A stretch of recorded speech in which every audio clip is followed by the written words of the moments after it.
ഞാൻ ഇപ്പോൾ ഈ ഒരു വീഡിയോ ചെയ്യാനുള്ള കാരണം എന്താണെന്നറിയാം നിങ്ങൾക്ക്. ഈ വീഡിയോ ഒരിക്കലും നിങ്ങൾ തട്ടി മാറ്റി പോകരുത് കേട്ടാ. കാരണം ഇന്ന് ഞാൻ ഒരാളെ പരിചയപ്പെട്ട്, മൂപ്പർ 25 വർഷമായി ഈ ഗൾഫിൽ ജോലി ചെയ്യുന്നത്. നാട്ടിൽ തരക്കേടില്ലാത്ത സാമ്പത്തികമായിരുന്നു. അവിടുന്ന് എല്ലാം നഷ്ടപ്പെട്ട് ഒന്നുമില്ലാതെ ഇരിക്കുന്ന സമയത്താണ് ഗൾഫിൽ ആരോ വിസ കൊടുത്തിട്ട് മൂപ്പര് ഗൾഫിലോട്ടേക്ക് വരുന്നത്. ഇവിടെ മൂപ്പര് വന്നതിന് ശേഷം ഒരുപാട് കഷ്ടപ്പെട്ട് ഉള്ള ജോലിനം കാട്ടി കൂടുതൽ ഓവർ ടൈം ചെയ്ത് 3 നേരം തിന്നേണ്ടത് 2 നേരം തിന്ന് അങ്ങനെ ഒരുപാട് കഷ്ടപ്പെട്ട് ചില സമയത്ത് ഉറക്കുകളില്ല. ആ സമയത്ത് മൂപ്പര് ജോലിക്ക് പോയിട്ട് ജോലി ചെയ്ത് ഒരുപാട് കഷ്ടപ്പെട്ടിട്ട് നാട്ടിലെ ചില കടങ്ങളെല്ലാം വീട്ടി അതിനുശേഷം കുറച്ച് സ്ഥലമെടുത്ത് ഒരു ചെറിയൊരു വീട് കെട്ടി. കാരണം ചില വീടൊന്നും വാടകയായിരുന്നു മൂപ്പര് താമസിക്കുന്നുണ്ടായിരുന്നത്. മൂപ്പര് പറയുന്ന കഥ കേട്ടാ.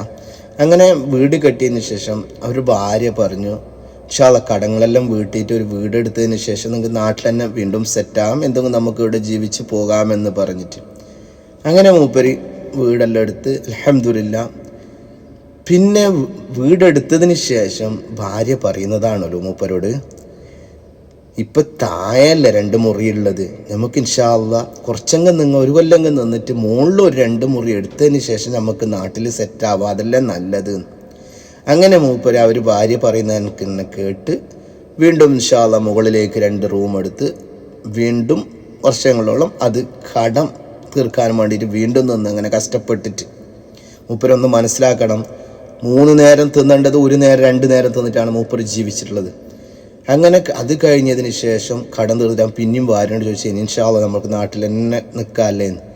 ഇപ്പം മൂപ്പര ഭാര്യ പറയുന്നതല്ലോ, ഈ കടമെല്ലാം തീർന്നില്ല, ഇനിയിപ്പോൾ നാട്ടിൽ നിൽക്കണമെങ്കിൽ ഒരു 50,000 റുപ്യൻ്റെ ഇൻകമിങ് നാട്ടിൽ വരണ്ടേ, എന്നിട്ടായിട്ട് നിന്നങ്ങ് പോരെ, ഇല്ലെങ്കിൽ നമ്മൾ മുമ്പേത്തെ മാതിരി തന്നെ ആവൂലേ എന്ന്.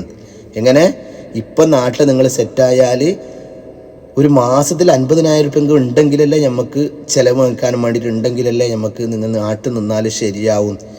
എവിടത്തേക്ക് എത്തില്ല ഇങ്ങനത്തെ ഡാഷ് ഭാര്യമാരിൽ എന്ത് ചെയ്യണം? കാരണം വെച്ചാൽ മൂപ്പറിയുടെ കഷ്ടപ്പെട്ടിട്ട് വീട് എടുത്ത് അൽഹംദുലില്ലാ അതിൻ്റെ കടങ്ങളും വീട്ട് ഇപ്പോൾ പറയുന്നത് ഫസ്റ്റ് എന്ത് പറഞ്ഞാൽ വീട് എടുത്തതിന് ശേഷം നാട്ടിൽ സെറ്റാകും. ഇപ്പം അതേ ഭാര്യ പറയുന്നത് ഒരു 50,000 റുപ്യ നാട്ടിൽ വരണ്ടേ, പിന്നെ ജീവിച്ച് പോകണമെങ്കിൽ അത് നോക്കിയതിന് ശേഷം നിങ്ങൾക്ക് നാട്ടിൽ സെറ്റാകാം. ഇങ്ങനത്തെ ഭാര്യമാരെല്ലാം എന്ത് ചെയ്യണമല്ലോ. മൂപ്പരെ വിഷമം കേട്ടുമ്പോൾ ഒരുപാട് സങ്കടം തോന്നിപ്പോയി. ആർക്കും ഇങ്ങനെ വരുത്തിക്കാതിരിക്കണമെങ്കിൽ നമുക്ക് പ്രാർത്ഥിക്കാം.